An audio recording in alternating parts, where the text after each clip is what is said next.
how to switch to Expensify Classic. In this video, I'll show you how to switch to Expensify Classic.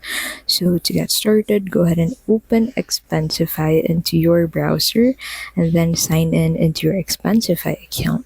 And then from here, head over into the Accounts tab. So you'll find that below the workspaces. So once you click on that, that will take you to your account settings. So once you click on it, that will take you into this section.